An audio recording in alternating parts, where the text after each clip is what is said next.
ज्योति को हॉस्पिटल में एडमिट करने के बाद रवि अपने घर के लिए निकल रहा था। सुबह होने वाली थी। रवि की आंखों में नींद थी।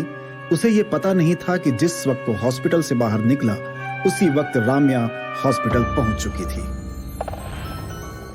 ऑटो वाले ने अपने पास रखी पानी की बोतल से मुंह धोया, 2-4 कुल्ले किए और ऑटो स्टार्ट करके रिक्शा फुल स्पीड में सेक्टर नंबर 8 के रास्ते दौड़ा दिया।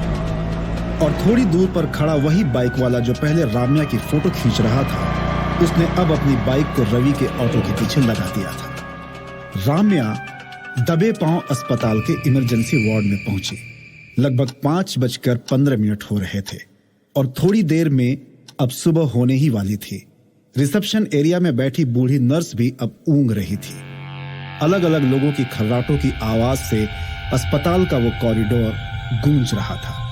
राम्या दबे पांव छुपते छुपाते वार्ड नंबर 6 के दरवाजे पर आई और उसने सोते हुए पेशेंट्स को गौर से देखा, लेकिन ज्योति वहां नहीं थी। राम्या ज्योति को ढूंढते हुए बाहर निकली। उसे लग रहा था कि अब शायद ज्योति उसे नहीं मिल पाएगी। तभी उसकी नजर रिसेप्शन पर ऊँग रही बूढ़ी नर्स पर गई, जो टेबल पर एक मोटे रजिस्टर को तकिया बना के बैठे बैठे सो रही थी। एक पल को राम्या ने सोचा कि किसी तरह बूढ़ी नर्स पलटे तो वो रजिस्टर उठा के एक कोने में ले जाके ज्योति की डिटेल्स निकाल सकती है, लेकिन चूंकि जगह इतनी छोटी थी कि वो आइडिया उसने खुद ही खारिज कर दिया। तभी एक कमरे से किसी पेशेंट ने सिस्टर को आवाज लगाई और वार्ड नंबर 6 में तैनात सिस्टर बड़बड़ाते हुए उठकर पेशेंट की तरफ गई और राम्या इसी बीच मौके का फायदा उठा के दूसरे वार्ड की तरफ चल दी। उसे पक्का यकीन था कि उसे ज्योति यही मिलेगी और ज्योति से उसे एक हिसाब करना जरूरी था, लेकिन क्या मालूम था कि वो जिस रवि के लिए ज्योति से भिड़ने आई है उस रवि पर कैसा खतरा मंडरा रहा था। उधर रास्ते में ऑटो में बैठे रवि को नींद लग गई थी और तभी ड्राइवर ने एक सुनसान मोड़ पर ऑटो रिक्शे को रोका। अचानक बंद हुई रफ्तार से रवि की नींद फिर से टूट गई। रवि ने पूछा, क्यों भाई, ऑटो क्यों रोक दिया? ऑटो वाले ने अपने दाएं हाथ की छोटी उंगली दिखा के कहा, जरा पेशाब करके आता हूँ। रवि ऑटो में बैठकर आंखें बंद करके ऑटो वाले का वापस आने का इंतजार करने लगा, लेकिन ऑटो वाला बहुत देर तक वापस नहीं आया और सुनसान अंधेरे रास्ते के एक तरफ से 2 लोग बाहर निकले, जिनके चेहरे काले कपड़े से ढके हुए थे। उनके इरादे ठीक नहीं लग रहे थे और वो दोनों उसी ऑटो की तरफ बढ़ रहे थे जिस ऑटो में रवि सो रहा था। अस्पताल में ज्योति को ढूंढ रही राम्या छुपते छुपाते इमरजेंसी वार्ड नंबर 7 में अपनी नजर घुमा के अब वार्ड नंबर 8 की तरफ बढ़ चुकी थी और जैसे वो वार्ड नंबर 8 में पहुंची, उसकी नजर बेड नंबर 6 पर लेटी ज्योति पर पड़ी। पहले तो वो एकटक ज्योति को देखती रही। राम्या का चेहरा ईर्ष्या से लाल हो चुका था। वो बेड नंबर 6 के करीब पहुंची और ज्योति को ऐसे गुस्से में देख रही थी मानो उसकी चले तो वो अभी के अभी ज्योति का गला घोंट के मार दे। गुस्से से वो दांत पीसने लगी। तभी अचानक से ज्योति की आंख खुली और राम्या को एकदम करीब रौद्र स्वरूप में उसके सामने खड़ी देख थोड़ी हैरान भी हुई, लेकिन उसे राम्या का इरादा भांपते देर नहीं लगी। ज्योति मदद के लिए आवाज लगाने ही वाली थी कि राम्या ने बिना वक्त गंवाए अपना एक हाथ ज्योति के मुंह पर दबा के उसका मुंह बंद कर दिया ताकि वो शोर न मचा पाए। ज्योति को कुछ समझ में नहीं आ रहा था कि आखिर राम्या चाहती क्या थी। वो यहाँ इतनी रात गए क्यों आई? ज्योति कुछ रिएक्ट कर पाती तब तक राम्या अपना चेहरा ज्योति के कान के करीब ले जाकर एकदम फुसफुसाते स्वर में बोली, सुन, मेरा रवि बहुत सीधा लड़का है। तू शायद उसे बेवकूफ बना सकती है, पर मुझे नहीं, समझी? मुझे पता है कि तेरी ये कहानी बिल्कुल झूठी है और सच क्या है ये जानने में मुझे कोई भी दिलचस्पी नहीं है। लेकिन एक बात ध्यान से सुन ले, अगर रवि तेरे पीछे आया या तू रवि के पीछे गई या फिर आज के बाद तूने उससे मिलने की कोशिश भी की तो मैं तेरी जान ले लूंगी, समझी? रवि सिर्फ मेरा है, सिर्फ मेरा। राम्या की आंखों में एक अजीब सा पागलपन था। इतना कहकर वो फुर्ती से वहां से निकल गई। जाती हुई राम्या को ज्योति देख रही थी, लेकिन ज्योति के चेहरे पर जरा सा भी डर नहीं था।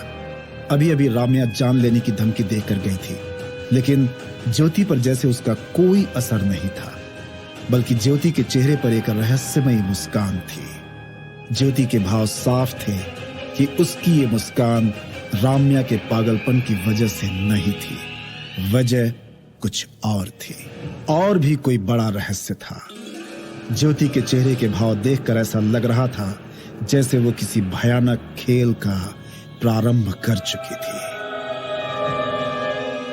रवि की आंख अचानक खुली और उसे एहसास हुआ कि ऑटो वाला अभी तक लौट के नहीं आया था। रवि ने एक बार बाहर निकलकर देखने के बारे में सोचा, लेकिन रवि ऑटो से बाहर खुद निकल पाता तभी एक हाथ ने रवि को ऑटो से बाहर खींच लिया। रवि अचानक हुए इस हमले से सख्ते में आ गया था। इससे पहले वो कुछ रिएक्ट कर पाता, किसी ने रवि के चेहरे को काले कपड़े से ढक दिया और उसके दोनों हाथ को पीछे की तरफ करके बांध दिया। रवि चिल्लाते हुए बोल रहा था, कौन हो तुम लोग, क्या चाहिए? लेकिन किसी ने उसकी बात का जवाब नहीं दिया। ये वही दो लोग थे जिन्होंने अपने चेहरे काले कपड़े से छुपा रखे थे और रवि के ऑटो की तरफ बढ़ रहे थे। रवि कुछ समझ पाता तभी उन दोनों ने रवि को सड़क पर पटक दिया और अपने पैरों से रवि को मारने लगे। रवि बचाओ बचाओ की आवाज लगा रहा था, ऑटो वाले को आवाज दे रहा था, पर सुनने वाला कोई नहीं था। सुनसान रास्ते पर पौ फटने के बाद भी कोई चहल पहल नहीं थी। पता नहीं कितनी देर तक रवि मार खाता रहा। कुछ देर में अब रवि को ऐसा लगा कि वो लोग जा चुके हैं, क्योंकि ना किसी की कोई आवाज रवि को सुनाई दे रही थी और ना अब कोई उसे मार रहा था। लेकिन रवि के हाथ अभी भी पीछे की तरफ बंधे हुए थे और चेहरे पर काला कपड़ा मांस की तरह लपेटा हुआ था, जिसे चाह कर भी रवि हटा नहीं पा रहा था। पता नहीं कितनी देर तक रवि वहां ऐसे ही पड़ा रहा। तभी रवि को एक बाइक के करीब आने की आवाज सुनाई देने लगी। रवि ने मदद के लिए अपनी पूरी जान लगाने की कोशिश की, लेकिन आवाज लगाने में उसे तकलीफ हो रही थी। रवि को लगा जैसे बाइक उसके पास आकर रुकी।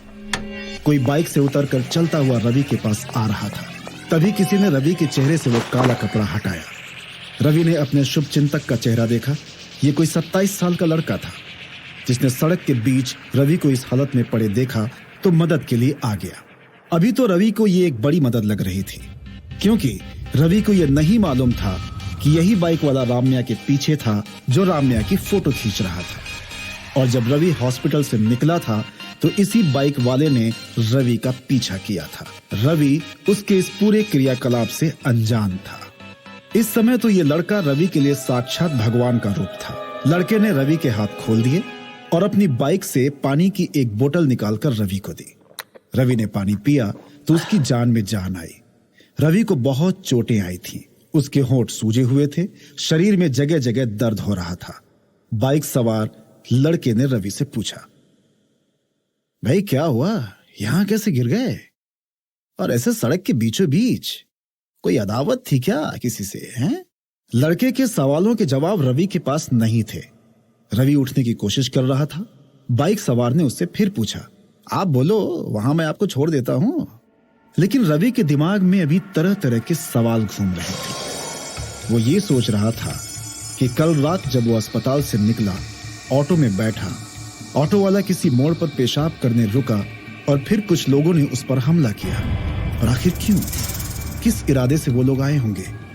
रवि ने अपनी पैंट की जेब से बटुआ और मोबाइल निकाला। मोबाइल सही सलामत था, पर बंद था। जब बटुआ चेक किया तो वो भी सही सलामत था। उसने फिर से एक बार मोबाइल ऑन करने की कोशिश की, लेकिन शायद बैटरी डिस्चार्ज हो गई थी। तब तक बाइक सवार अपनी बाइक पर फिर से सवार हो चुका था।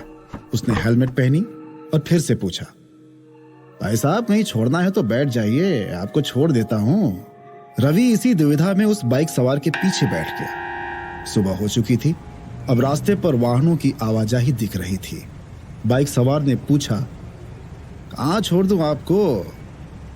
रवि ने कहा, सेक्टर 8। बाइक सवार ने बाइक को एक दिशा में दौड़ा दिया। थोड़ी देर बाद रवि सेक्टर 8 के गली नंबर 10 में पहुंच चुका था और बाइक वाले ने रवि के घर के बिल्कुल पास में बाइक रोकी। रवि ने उतरते ही बाइक सवार को थैंक यू कहा और अपने घर की तरफ बढ़ गया। पूरे दिन में इतनी घटनाएं हुई थी कि रवि का शरीर और दिमाग दोनों थक चुके थे। इसी वजह से रवि ने इस बात पर बिल्कुल ध्यान नहीं दिया कि बाइक सवार को उसने केवल सेक्टर 8 बताया था, लेकिन उसने रवि के घर तक रवि को कैसे छोड़ा। बाइक सवार रवि को घर की तरफ जाते हुए देख रहा था और उसने जेब से मोबाइल निकाला, किसी को कॉल किया और बोला, घर तक छोड़ दिया है उसे? और हाँ, सही सलामत। इतना कहकर बाइक सवार ने फोन काटा और वहां से बाइक स्टार्ट करके निकल गया। रवि जैसे ही अपने घर के बाहर पहुंचा, अपने घर के खुले हुए दरवाजे को देख के जैसे उसके पैरों तले की जमीन ही खिसक गई। उसे लगा जैसे अभी उसकी मुसीबतों का अंत नहीं हुआ है। रवि परेशान सा घर में घुसा और घर की हालत देखकर वो जहां था वहीं खड़ा रह गया। उसके दिमाग में सीटियां सी बजने लगी। उसका पूरा घर तहस नहस था। ऐसा लग रहा था जैसे किसी ने पूरे घर की तलाशी ली हो। और इस समय भी घर से वही खुशबू आ रही थी जो खुशबू उसने एक रात पहले महसूस की थी, और वही खुशबू जो उसने ज्योति से मिलने पर महसूस की थी। उसे समझ में नहीं आ रहा था कि आखिर उसके साथ ये सब क्यों हो रहा है। और ये खुशबू, अगर ये खुशबू ज्योति की थी तो अभी उसके घर में उसे क्यों महसूस हो रही थी? क्योंकि ज्योति को तो वो अस्पताल में भर्ती करवा के आया था, और फिर उसके घर की ये हालत किसने की? रवि ने जल्दी जल्दी अपना सारा सामान चेक किया। सब कुछ था, कोई भी चीज गायब नहीं थी। दरवाजा खुला हुआ था, सामान बिखरा हुआ था। इससे यह तय था कि घर में कोई तो आया था, लेकिन किस वजह से, क्या करने? और फिर वो खुशबू। रवि का दिमाग काम नहीं कर रहा था। उसे लगा कि उसे विकास से बात करनी चाहिए। विकास को फोन करने के लिए रवि ने फोन निकाला, लेकिन तब उसे एहसास हुआ कि उसका मोबाइल डिस्चार्ज हो गया था। रवि ने फौरन अपने मोबाइल को चार्ज पर लगाया और इसी सोच में बेड पर रखे कपड़ों के ढेर को हटा के एक तरफ लेट गया। रवि के दिमाग में 1000 तरह के सवाल घूम रहे थे, लेकिन जवाब एक का भी नहीं था रवि के पास। कुछ देर में रवि ने मोबाइल देखा। मोबाइल 5% चार्ज हो चुका था। रवि ने मोबाइल ऑन किया, लेकिन जैसे ही वो विकास का नंबर डायल करने लगा, उसका पूरा दिमाग सुन्न हो गया। जो हो रहा था सब समझ से परे था। रवि के मोबाइल का सारा डाटा गायब हो चुका था। न कोई नंबर था, न कोई फोटो, न कोई मैसेज, न कोई ऐप। ऐसा जैसे किसी ने रवि के मोबाइल से सारा डाटा निकालकर उसे फैक्ट्री रीसेट कर दिया था। रवि का धैर्य अब जवाब दे चुका था। उसने गुस्से में मोबाइल को बेड पर पटका और वो जोर से चिल्लाने लगा, गालियां बड़बड़ाने लगा। कौन है? क्यों मेरे साथ ये सब कर रहे हो? क्या चाहिए मुझसे? मैंने किसी का क्या बिगाड़ा है? लेकिन बेबस रवि की चीखें सुनने वाला वहां कोई नहीं था। आखिर क्या था बाइक वाले का राज? कौन था वो बाइक वाला? क्यों हुआ रवि पर जानलेवा हमला? क्या ये सब जुड़ा हुआ था ज्योति के रहस्य के साथ? जानने के लिए सुनिए गुमनाम है कोई का अगला भाग